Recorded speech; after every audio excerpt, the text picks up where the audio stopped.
Today we're going to talk some respiratory and gastrointestinal pharmacology.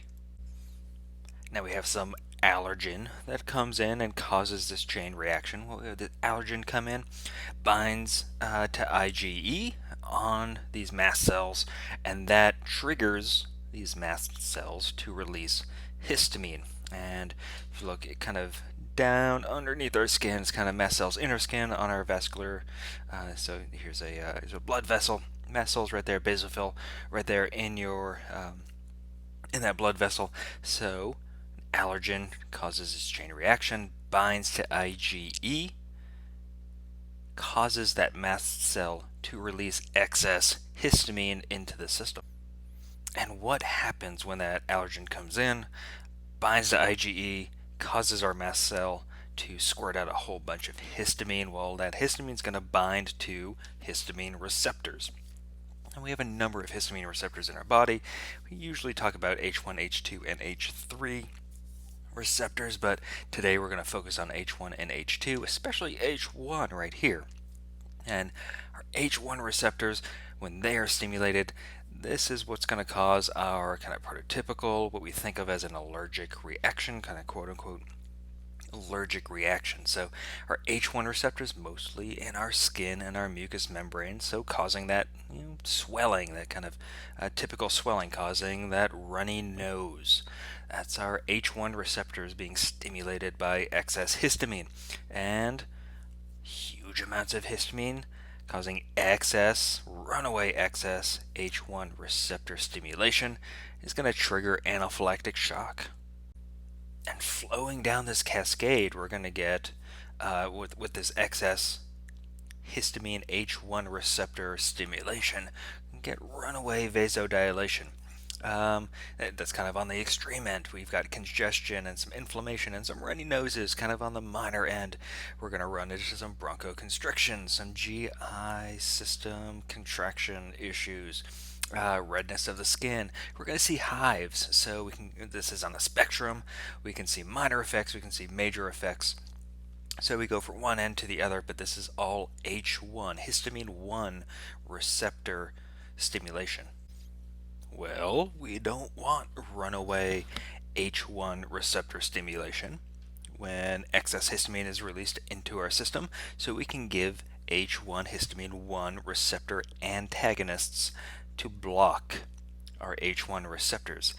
These are what we call antihistamines. You go to CVS, you go to the local drugstore, you're going to see antihistamines. These are H1 receptor antagonists. These come in a couple different flavors. We got first generation H1 receptor antagonists, and we have second generation H1 receptor antagonists. Big difference there. Second generations are newer, by the generational moniker there, first versus second. Second generations are newer, but the second generation H1 receptor antagonists do not cross the blood-brain barrier, but our first gens, they do cross the blood-brain barrier. And why should we know this? Why should we be cognizant of first gen versus second gen and crossing that blood-brain barrier or not crossing that blood-brain barrier? Well, if it crosses that blood-brain barrier, we get into H3, histamine 3 receptors in our brain. And if we block those, we get drowsy. We get sleepy.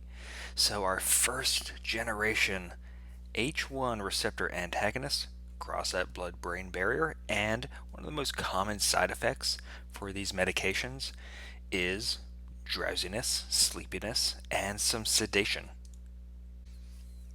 Now, here are some examples of a first generation histamine 1 receptor antagonists. We've got diphenhydramine. That's your go-to. That's the one we're going to think of first. Diphenhydramine, trade name is Benadryl. So Benadryl, you go to the store, you get some diphenhydramine. Helps you in a little allergic reaction, maybe, right? You got a little environmental allergy, you got a little histamine release from those mast cells. We can take some Benadryl, take some diphenhydramine. It's going to help us out with That allergic reaction might also make you a little sleepy, right? So we've got Benadryl right there. Other first gens, you might come across meclizine. Promethazine is a first generation H1 receptor antagonist. And just remember, these first gens, they cross the blood-brain barrier, so they are going to have sedative effects. These medications also have anticholinergic effects. So if you've ever taken that diphenhydramine, that Benadryl, maybe to fall asleep a little bit faster at night, one, you know it's got some sedative properties, and two, you know it's got some anticholinergic effects, because I am sure after taking that Benadryl, when you wake up in the morning, you might have a dry mouth and you're super thirsty, right? So anticholinergic medications are going to dry you out a little bit. So it's got first gens. Remember, they cross the blood-brain barrier, so they've got some sedative effects. And our first gens also has some anticholinergic effects. Now our second generation, histamine 1, H1 receptor antagonists. Remember, they don't cross the blood-brain barrier.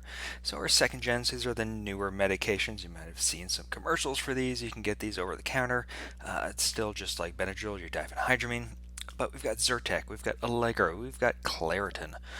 You probably recognize at least one of those names as allergy medications. And these are our second generation histamine 1 receptor antagonists, our H1 blockers. And again, our first gens cross that blood-brain barrier. Our second gens do not cross that blood-brain barrier. So there's no sedative effect. So very low sedative effects, very low anticholinergic effects, because they don't as readily cross that blood-brain barrier. Okay, those were our H1 receptor antagonists, typically found in your mucosa and your skin. So now let's pivot to our H2, our histamine 2 receptors. And our H2 receptors, instead of being found in the mucosa and the skin, mostly found in our GI tract. So if we stimulate H2 receptors, instead of getting a runny nose and some swelling, we get an increase in gastric acid. So remember, H1 receptors found in our mucosa, found in our skin. Our H2 receptors, histamine 2 receptors, found in our GI tract. And because our H2 receptors are found in our GI tract, and when we stimulate them we get excess gastric acid, well, guess what? If we want to antagonize, if we want to block our histamine 2 receptors, we can use these medications to treat issues like GERD, acid reflux disease. So GERD, acid reflux, heartburn, we're going to focus on our histamine 2 receptors and block those and antagonize those. So you've seen Pepcid out there, I'm sure. You've seen Zantac out there, I'm sure. So these drugs, they're still antihistamines. They are still histamine antagonists. They just block H2 receptors instead of H1 receptors.